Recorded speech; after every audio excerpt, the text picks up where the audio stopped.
Samajwadi party के सांसद रामजीलाल सुमन द्वारा राणा सांगा के खिलाफ की गई अभद्र टिप्पणी के विरोध में करणी सेना भारत और अखिल भारतीय क्षत्रिय महासभा महिदपुर के संयुक्त तत्वावधान में एसडीएम कार्यालय पर एक ज्ञापन सौंपा गया। इस ज्ञापन में सभा प्रमुख अखिलेश यादव और लोकसभा सांसद रामलाल सुमन के दिए गए अभद्र टिप्पणी के विरोध में महामहिम राष्ट्रपति के नाम एसडीएम को ज्ञापन सौंपा गया। राजपूत समाज के विजय सिंह गौतम ने कहा कि रामजीलाल सुमन जहां भी दिखे उन्हें सबक सिखाया जाए ताकि वे आगे से ऐसी टिप्पणी करने से पहले सोचें। उन्होंने कहा कि अगर रामलाल सुमन समाज से माफी मांगते हैं तो उन्हें माफ किया जा सकता है, लेकिन अगर वे माफी नहीं मांगते हैं तो प्रदेश में उग्र आंदोलन किया जाएगा।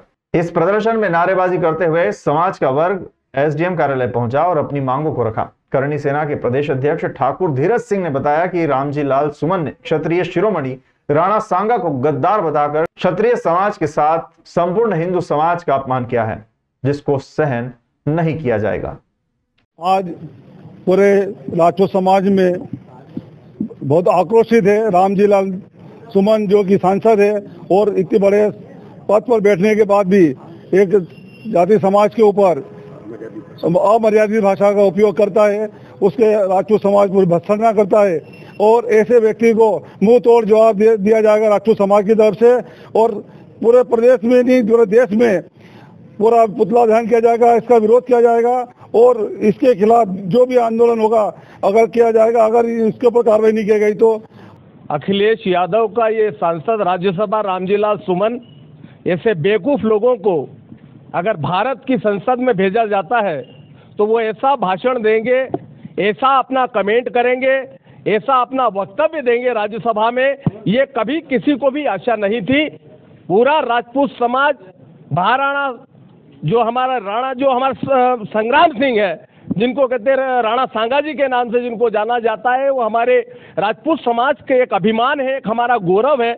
उन्होंने इतना अपना पूरा जीवन लड़ने में बिताया, जिन लोगों ने हमेशा अपनी आज़ादी के लिए, धर्म के लिए, संस्कृति के लिए और सनातन के लिए उन्होंने हमेशा अपना कर्म को आगे रखा। उस व्यक्ति को वो आदमी वहां पर जाकर कहता है कि वो महाराणा सांगा गद्दार थे, कायर थे, तो ये पूरे राजपूत समाज को पूरे भारत में नहीं पूरे विश्व में आहत किया है। हम रामजीलाल सुमन जैसे बेवकूफ सांसदों की घोर भर्त्सना करते हैं और ये कहते हैं कि अगर उसको उसके पद से बर्खास्त किया जाए, और वो उत्तर प्रदेश से आता है, अखिलेश यादव जी ने जिस तरह से उनको आगे करके बुलाया है, ये सब हमारे राजपूत समाज का उन्होंने अपमान किया है। ये राजपूत समाज कभी नहीं सहेगा। अखिल भारतीय क्षत्रिय महासभा और हमारे जितने विंग हैं, हमें पूरे देश में हम आंदोलन चलाएंगे जब तक उसको राज्यसभा से बर्खास्त नहीं किया जाए। ऐसा है कि अभी हमारे वीर शिरोमणि संग्राम सिंह जी, जिनको राणा सांगा के नाम से जानते हैं, जिन्होंने इस धर्म के लिए, संस्कृति के लिए, देश के लिए अपने 80 घाव शरीर पे झेले हैं। एक हाथ, एक आंख, पैर में मतलब कट जाने के बाद भी उन्होंने कई युद्धों को जीता है और उन्होंने वास्तव में जो देश में इतना अच्छा काम किया हमारे धर्म संस्कृति के लिए, उस ऐसे व्यक्ति को एक गद्दार जिसने बताया गया है वो है वास्तव में रामजीलाल सुमन। उसने वो सांसद है और हमारी जो एक बहुत बड़ी सभा है, सांसद हमारे संसद या जिसको राज्यसभा कहें, वहाँ पर उनके खिलाफ उसने बोला कि वो गद्दार थे, वो बाबर को लाए थे। ऐसा कुछ भी नहीं है, जबकि वास्तव में उसने वो इतिहास का ज्ञाता नहीं, इतिहास पढ़ा नहीं है उसने, और उसने जो बात कही है वो बिल्कुल अनर्गल बात है। और मैं राज्य शासन और केंद्र शासन से निवेदन करूंगा कि उसको सांसद पद से तत्काल हटाया जाए और उसके विरुद्ध गंभीर से गंभीर कार्रवाई की जाए।